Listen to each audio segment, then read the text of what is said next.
Hello દોસ્તો, સૌથી પહેલા હું તમને રિક્વેસ્ટ કરું છું, સંગીત કે વિડિયો જોયા પછી સબસ્ક્રાઇબ જરૂર કરી લેજો। હું આ વિડિયો બનાવવામાં ખૂબ મહેનત સંગીત કરું છું અને તેનાથી જ મારું ઘર ચલાવું છું। જે પણ સબસ્ક્રાઇબ કરશે સંગીત, તેના માટે હું પ્રાર્થના કરીશ કે તેની જિંદગી ખૂબ સારી, અમીર અને સંગીત ખુશહાલ બને અને તેના જીવનમાં અગણિત ખુશીઓ આવે। પ્લીઝ પ્લીઝ સબસ્ક્રાઇબ કરી લેજો। હેલો સંગીત, મારું નામ દિવ્યા છે। ઉંમર અરે હજુ તો બસ 28 સંગીત ની છું, પણ લાગુ છું 25 ની। એ શું છે ને કે હું મારું ધ્યાન બહુ સારી રીતે રાખું છું। મારી આંખો મોટી મોટી છે, હોઠ થોડા ગુલાબી સંગીત અને સ્મિત જે કોઈને પણ ઘાયલ કરી દે। શરીર અરે ફિટ છું હું રોજ સંગીત યોગા કરું છું, જેનાથી કમર પાતળી રહે છે અને એ કરવસ જે દરેક સંગીત ડ્રેસમાં બરાબર ફિટ બેસે છે। ઘર પર એકલી રહું છું, મોટો બંગલો છે મારો શહેરની બહાર, જ્યાં હવા ચોખ્ખી છે સંગીત અને શાંતિ છે। પતિ તો વિદેશમાં બિઝનેસ કરે છે, વર્ષમાં 2-3 વાર આવે છે, તો હું અહીં એકલી રહું છું। પણ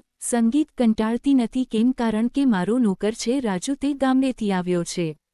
ઉંમર હશે 25મી, 26 વર્ષ, મજબૂત સંગીત શરીર, ઘઉં વર્ણો રંગ અને પહેલી મજૂર જેવી તાકાત। તે ઘરનું બધું જ કામ કરે છે, સવારની ચાથી લઈને રાતની સફાઈ સુધી। ક્યારેક તેની નજરો મારા પર અટકી જતી અને હું સંગીત વિચારતી કે આ શું વિચારી રહ્યો હશે। ખેર, આજે હું તમને મારી એક વાર્તા સંભળાવું છું જે મારા અને રાજુ વચ્ચેની છે। આ વાર્તા સંગીત થોડી અલગ છે, આમાં એ બધું જ છે જે દિલને સ્પર્શી જાય, પણ અસલમાં આ કંઈક બીજું જ છે। ચાલો શરૂઆતથી જણાવું તો વાત એ દિવસની સંગીત છે જ્યારે રાજુ પહેલીવાર આવ્યો। હું ઘરે એકલી હતી, સવારનો સમય હતો। મેં એક હલકી નાઇટી પહેરી હતી, પેલી સફેદવાળી સંગીત જે સૂરજના પ્રકાશમાં થોડી પારદર્શક લાગે છે। બહારથી અવાજ આવ્યો, માડમજી, હું રાજુ છું, ગામડેથી આવ્યો છું કામ માટે। મેં દરવાજો સંગીત ખોલ્યો, તે ઊભો હતો, માથું નમેલું પણ આંખો ઊંચી કરીને। એક પળ મને જોઈ, મેં કહ્યું, અંદર સંગીત આવ, બેસ। તે અંદર આવ્યો, હું સોફા પર બેઠી અને તે જમીન પર। મેં પૂછ્યું, તને શું કામ આવડે છે?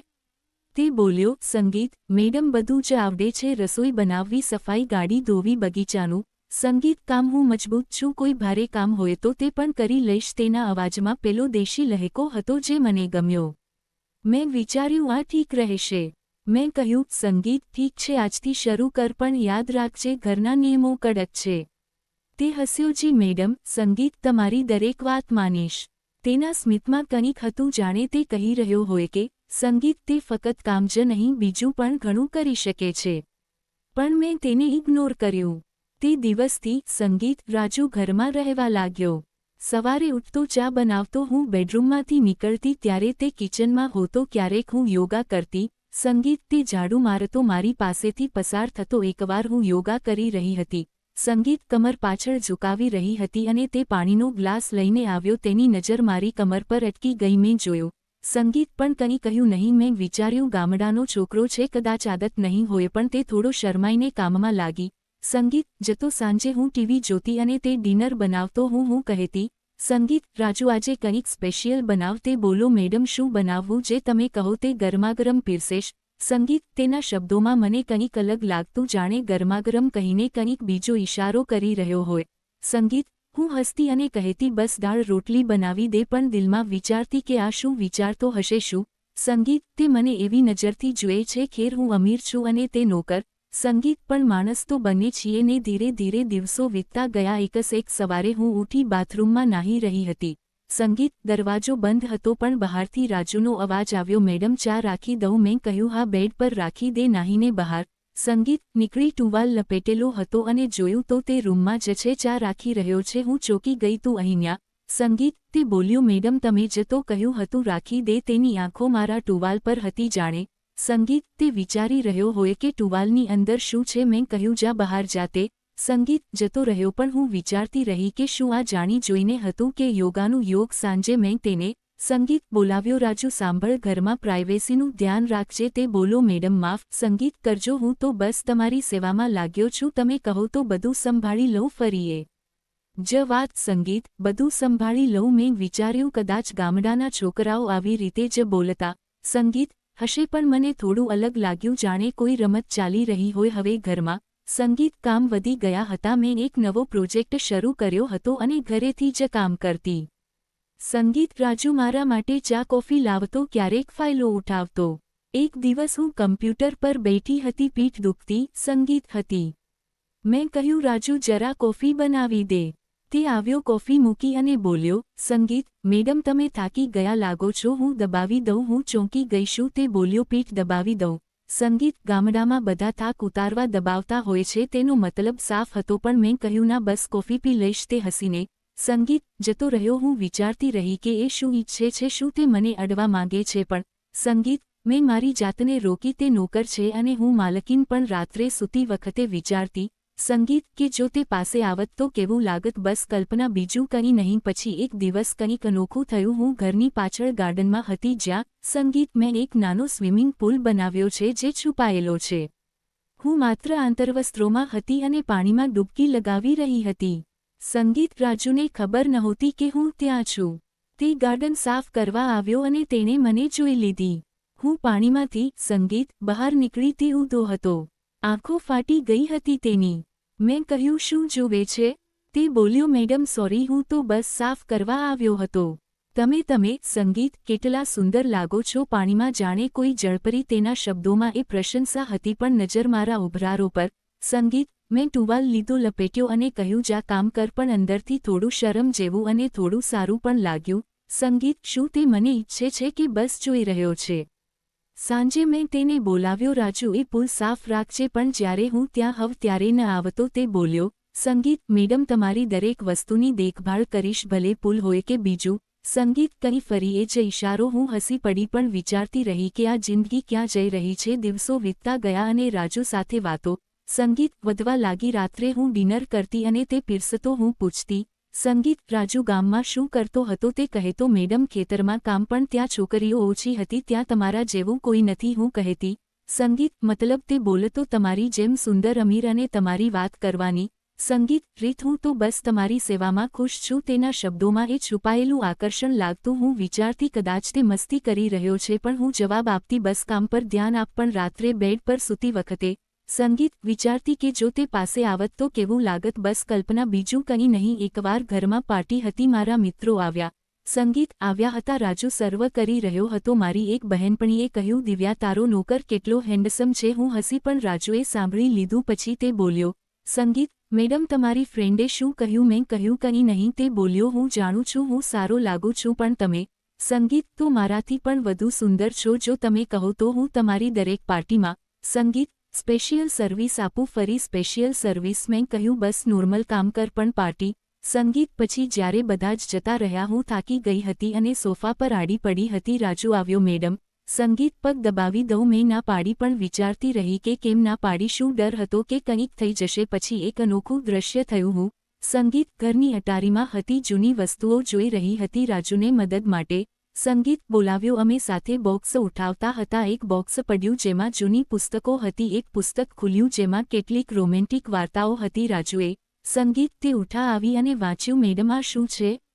આમાં તો પ્રેમની વાતો છે. સંગીત, મેં કહ્યું, જૂની છે. તે બોલ્યો, મેડમ, શું તમે પણ આવી વાર્તાઓ વાંચો છો જેમાં અમીર અને ગરીબનો પ્રેમ સંગીત હોય? તેના શબ્દોમાં ઈશારો હતો, જાણે અમારી વાર્તા. મેં કહ્યું, ના, બસ રાખી દે. પણ અમે બંને સંગીત બોક્સ સાફ કરતા રહ્યા. એકદમ પાસે તેનો શ્વાસ મારા ખભા પર સંગીત સ્પર્શ્યો. મેં અનુભવ્યું શું તે જાણી જોઈને પાસે આવી રહ્યો હતો. હું પાછળ સંગીત હટી ગઈ, પણ દિલ ધબકી રહ્યું હતું. ધીરે ધીરે રાજુ મારા રૂટીનનો હિસ્સો બની ગયો. સવારે તે મને જગાડતો નહીં, પણ ચાની સુગંધ સંગીત મને જગાડતી. હું નાસ્તો કરતી અને તે જોતો. એક દિવસ મેં કહ્યું, રાજુ, આજે હું ઘરે જ છું, કંઈક નવું ટ્રાય કર ખાવામાં. તે બોલ્યો, મેડમ, શું? સંગીત, ટ્રાય કરું? કંઈક તીખું કે મીઠું કે એવું જે દિલને સ્પર્શી જાય. સંગીત, મેં કહ્યું, બસ સલાડ બનાવી દે. પણ ખાતી વખતે તે પાસે ઊભો રહેતો. સંગીત જાણે વખાણની રાહ જોતો હોય. હું કહેતી, સરસ છે. તે સ્મિત આપતો. મેડમ, તમારા વખાણથી તો વધુ સારું લાગે છે. હું વિચારતી, આ છોકરો શું ઈચ્છે છે?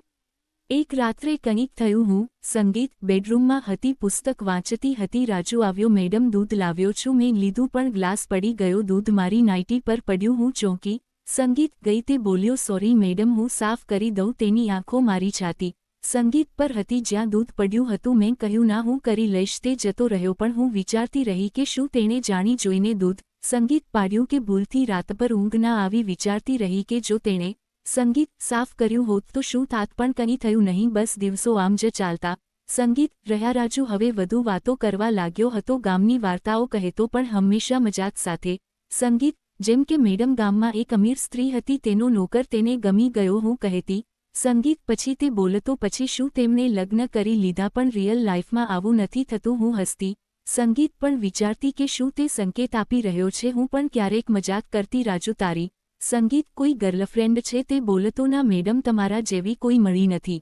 સંગીત પછી એક દિવસ ઘરમાં ફિટનેસ મશીન આવ્યું, રાજુએ ઇન્સ્ટોલ કર્યું, હું તેનો ઉપયોગ કરતી હતી.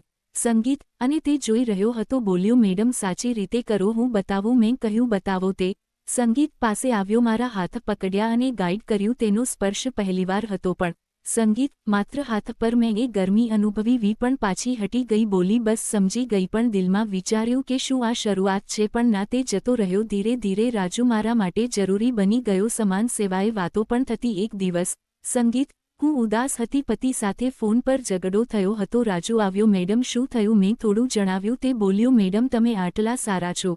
સંગીત કોઈ તમને દુઃખ આપે તો ખોટું છે, હું તો હંમેશા તમારી સાથે છું. તેના શબ્દોમાં કેર હતી પણ થોડો હક પણ હતો. સંગીત મેં કહ્યું થેન્ક્સ. રાજુ પણ રાત્રે વિચારતી કે શું તે પ્રેમ કરે છે કે બસ આકર્ષણ છે. હવે વાર્તામાં અસલી મજા આવે છે. સંગીત એક દિવસ રાજુએ કહ્યું, મેડમ મારે ગામ જવું છે, બહેનના લગ્ન છે. મેં સંગીત કહ્યું જા, પણ તે ગયો નહીં, રોકાઈ ગયો. બોલ્યો, મેડમ તમે એકલા કેવી રીતે રહેશો? મેં કહ્યું મેનેજ સંગીત કરી લઈશ, પણ તે ના ગયો. પછી એક રાત્રે હું બેડ પર હતી, તે આવ્યો, મેડમ વાત કરવી છે. હું ચોંકી, શું? તે બોલ્યો, મેડમ હું તમને પસંદ સંગીત કરું છું. પણ ના, એવું નહીં. મેં પૂછ્યું તો કેવું? તે બોલ્યો, સંગીત મેડમ હું ગામડેથી આવ્યો છું પણ અસલમાં હું તમારો દૂરનો સંબંધી છું. સંગીત તમારી મમ્મીના પક્ષનો. હું અહીં તમને જોવા આવ્યો હતો કારણ કે પરિવારમાં સમસ્યા છે. હું સ્તબ્ધ થઈ ગઈ.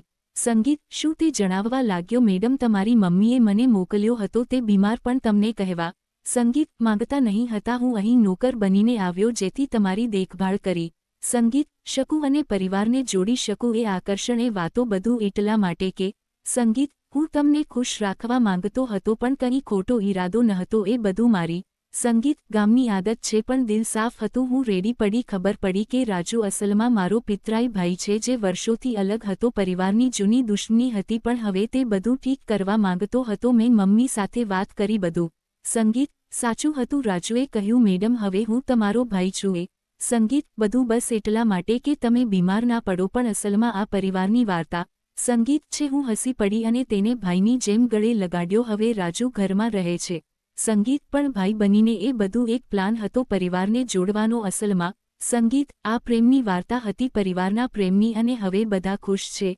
સંગીત તો મિત્રો વાર્તા તમને કેવી લાગી કોમેન્ટ કરીને જરૂર જણાવજો, અને જો તમે ચેનલ પર પહેલી વાર આવ્યા હો તો ચેનલને સબસ્ક્રાઇબ કરી તમારો પ્રેમ જરૂર બતાવજો. સંગીત ફરી મળીશું એક નવી રસપ્રદ વાર્તા સાથે. ત્યાં સુધી બાય બાય.